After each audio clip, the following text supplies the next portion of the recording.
So we're all in our 60s. That's kind of the theme of this thing, and we've all been married a long time, like 42 here. 37 coming up. 37 coming up. All to the same woman. That's, yes. Husband of one wife.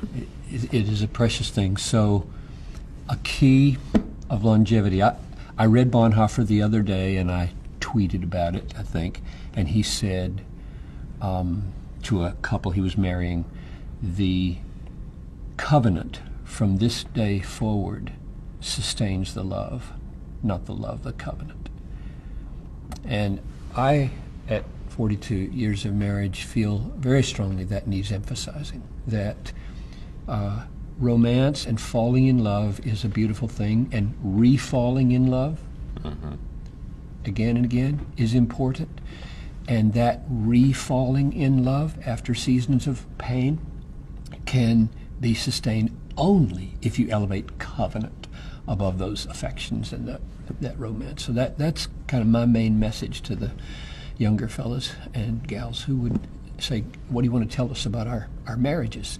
And I would want to say, you have covenanted, and God has created, God has united this, and you have covenanted. That covenant exists. It exists.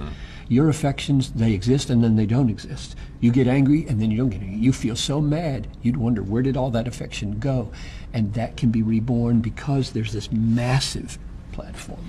In popular terms, I heard that on British TV when I was doing doctoral studies in the early 70s.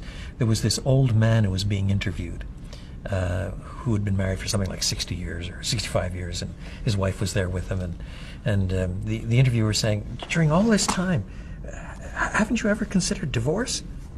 And he bristled. Divorce? Divorce? Never, never. Murder often, divorce never. No, obviously you can make that sound ridiculous, but it's got a point. It does have a point. It does have a point. I agree. You know, Lewis Smedes wrote an article called "The Power of Promising" in Christianity Today back in the '80s, and he was already up there in age. And he was talking about his marriage promise, and he said, "My wife has been married to 5 men. Every one of them has been me." And he says the one thing, the thread that kept all 5 of them together is my promise. My promise is I will be there for you. I will be faithful to you. And he's trying to get across the fact that you change, your spouse changes. And it reminds me a little bit of Stanley Hauerwas, who says you always marry the wrong person, which means even if you think you're marrying the right person, marriage is such a big deal that once you actually get together, you start to change each other. And so the basis of your marriage can't be the feeling, and the basis of your marriage can't even be we're just kindred spirits, because your spirits will go in and out of being kindred. The thing that keeps it is the promise. I made a promise. I've made an appointment with you in the future to be your husband every year. I think you're absolutely right. It's a covenant.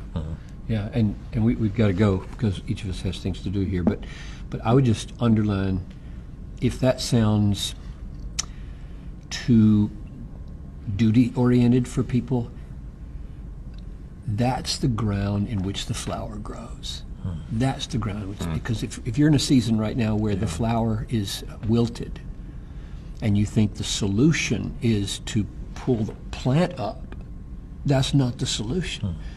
The ground of covenant, the ground of promise, the ground of no divorce, maybe murder, but no that's the ground where it can reflourish, and it does. I just testify from 42 years that falling in love with my wife again and again is a very beautiful thing. And ideally, that is nurtured, at least in part, by grounding marriage itself in Scripture in a big framework. Yep.